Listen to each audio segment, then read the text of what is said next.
નમસ્કાર મિત્રો, જય માતાજી. હું તારક ઠાકોર, ગાંધીનગરથી. મિત્રો, મને એક આપણા સમાજના એક ભાઈનો ફોન આવ્યો અને એમનો એક સીધો પ્રશ્ન હતો કે તારકભાઈ, રબારી સમાજ કે જેમની સંખ્યા આપણા કરતાં ખૂબ જ ઓછી છે, તે તેમના ભાગ્યે જ કોઈ એમએલએ કે એમપી હોય છે આજની તારીખના અંદર, અને એ પણ ઓબીસીના અંદર આવે છે. તો એમના માટે સરકારે 350 કરોડ રૂપિયાની જમીન, એનાથી પણ વધારે ભાવની જમીન 80 કરોડમાં આપવાનો નિર્ણય કરી લીધો. બીજી બાજુ ઠાકોર સમાજ કે જે આખા ગુજરાતમાં સૌથી વધારે વસ્તી ધરાવતો સમાજ છે, જેમના આજની તારીખના અંદર 40થી 50 કુલ એમએલએ અને એમપી છે, 40 જેટલા તો છે જ. અને આપણા અનેક એમએલએ એમપી મંત્રીઓ રહી ચૂક્યા છે, આપણા મુખ્યમંત્રીઓ રહી ચૂક્યા છે. આપણે ઓબીસીમાં આવીએ છીએ. તો કેમ આપણા જે ઠાકોર સમાજના લોકોના કેશરનગરમાં ઘર તોડી નાખ્યા, તો એમને કેમ એમની જમીન ત્યાં આગળ ના આપવામાં આવી સરકાર દ્વારા, અને એમના માટે કેમ નિર્ણય ના લેવામાં આવે, અને આપણા જોડે કેમ અવગણના કરવામાં આવે છે દરેક ક્ષેત્રના અંદર?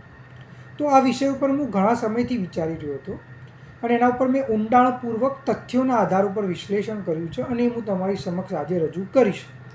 શાંતિથી તમે કોઈ પણ વિચારધારા સાથે સંકળાયેલા હોય, કોઈ પણ પાર્ટી સાથે સંકળાયેલા હોય, એને શાંતિથી હું જે કહું છું એને સાંભળો, સમજો, અને હું સાચું કહું છું કે નહીં તમે મને મેસેજ કરીને કે કોમેન્ટ કરીને જણાવજો.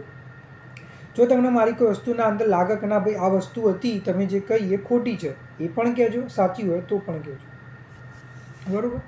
તો આપણે વાત કરીએ, આપણા સમાજની વાત કરીએ, ઠાકોર સમાજની. તો આપણા મુખ્યમંત્રી રહેલા છે, આપણા અનેક એમએલએ એમપી મંત્રીઓ રહેલા છે, અને આજની તારીખમાં આપણા અનેક એમએલએ અને એમપીઓ છે. પણ તો પણ આપણા સાથે બહુ મોટા પાયે અન્યાય થાય છે, આપણું અવગણના થાય છે, આપણું શોષણ થાય છે, અને આપણો પ્રશ્ન કોઈ જ નથી ઉઠાવતું. કોઈ એટલે કોઈ જ નહીં.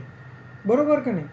આપણા સમાજના લોકો કોઈ પણ વોટ્સએપ મેસેજ હોય, સોશિયલ મીડિયા હોય, તો એરા એમ કહે છે કે ભાઈ આપણા સમાજના નેતાઓ આપણા મદદરૂપ નથી થતા, આપણા માટે કંઈ કરતા નથી. બરાબર?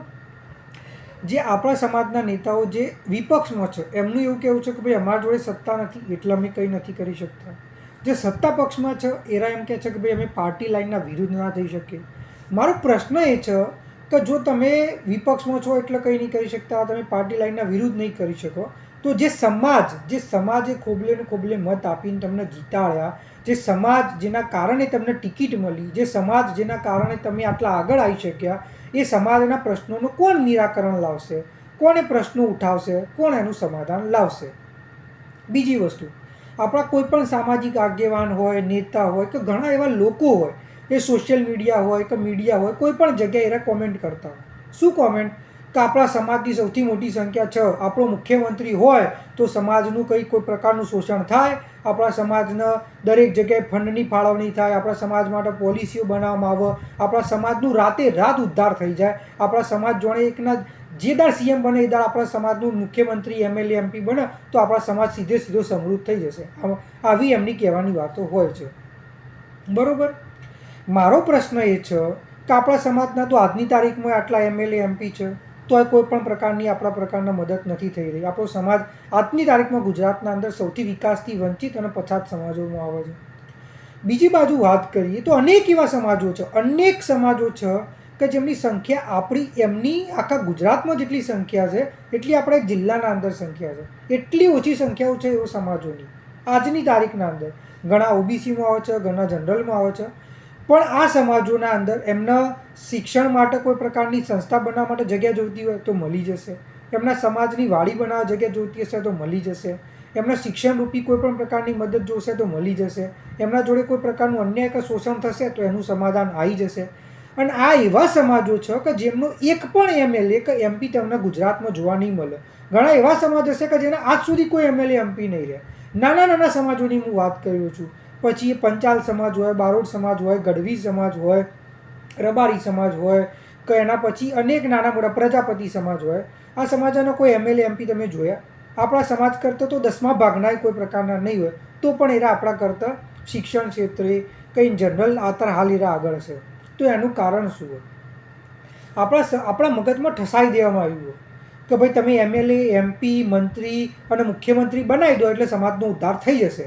મારો પ્રશ્ન એ છે કે ભાઈ આજની તારીખના અંદર 40 એમએલએ એમપી છે, શું સમાજનો ઉદ્ધાર થઈ ગયો? અને પહેલાં મંત્રીઓ એમએલએ એમપી રહેલા છે, શું સમાજનો ઉદ્ધાર થઈ ગયો? આનાથી ખાલી જે વ્યક્તિ એમએલએ એમપી બને છે એનો ઉદ્ધાર તો થઈ જાય છે, પણ સમાજનો ઉદ્ધાર તો નથી થઈ રહ્યો. બરાબર. સમાજનો સાચો ઉદ્ધાર ક્યારે થશે? સમાજના અંદર જ્યારે શિક્ષા, રોજગાર આવશે, જ્યારે આપણે આર્થિક રીતે મજબૂત થઈશું, સામાજિક રીતે મજબૂત થઈશું, શૈક્ષણિક રીતે મજબૂત થઈશું, ત્યારે આપણો ઉદ્ધાર આવશે, ત્યારે આપણું એકચ્યુઅલી પ્રગતિ થશે અને ત્યારે આપણો સમાજ આગળ આવી શકશે અને વિકસિત થઈ શકશે. અને એના માટે એક જ સમાધાન છે અને એ છે ઓબીસી વર્ગીકરણ. ઓબીસી વર્ગીકરણ થશે તો આપણા સમાજના વિદ્યાર્થીઓ સારામાં સારી ગુણવત્તાવાળી કોલેજમાં એડમિશન લઈ શકશે, ડૉક્ટર બની શકશે, એન્જિનિયર બની શકશે, સારું જીવન જીવી શકશે. અને તો જ આપણા સમાજના વિદ્યાર્થીઓ જે અત્યારે હાલ કોન્સ્ટેબલ, ક્લાર્ક અને તલાટી સુધી સીમિત થઈ ચૂક્યા છે, એ ક્લાસ 1 to અધિકારી બનશે, ક્લાસ 1 એન્જિનિયર બનશે, એ મોટા મોટા અધિકારીઓ બનશે, એ પોલિસી બનાવશે અને સમાજને લાભ મળી શકે એના માટે પ્રયત્ન કરશે અને સમાજની આર્થિક પરિસ્થિતિ સુધરશે, જેના કારણે સમાજનું જે અત્યારે હાલ શોષણ થાય છે એ નહીં થાય. એટલે હું તમને એક જ વસ્તુ કહીશ, એમએલએ બનાવવા સમાજની સારી વસ્તુ છે, બનાવો. એમપી બનાવો, સારી વસ્તુ છે, બનાવો. મંત્રી બનવા જોઈએ, મુખ્યમંત્રી બનવા જોઈએ, બધાની તમે મનોકામના રાખો. પણ આનાથી જો સમાજનો ઉદ્ધાર એક દારામ થઈ જશે તો મારો જવાબ કહે છે ના. જો થવાનું હોત તો થઈ ગયું હોત. સમાજનો ઉદ્ધાર માટે એક જ વસ્તુ જરૂરી છે અને એ છે ઓબીસી વર્ગીકરણ.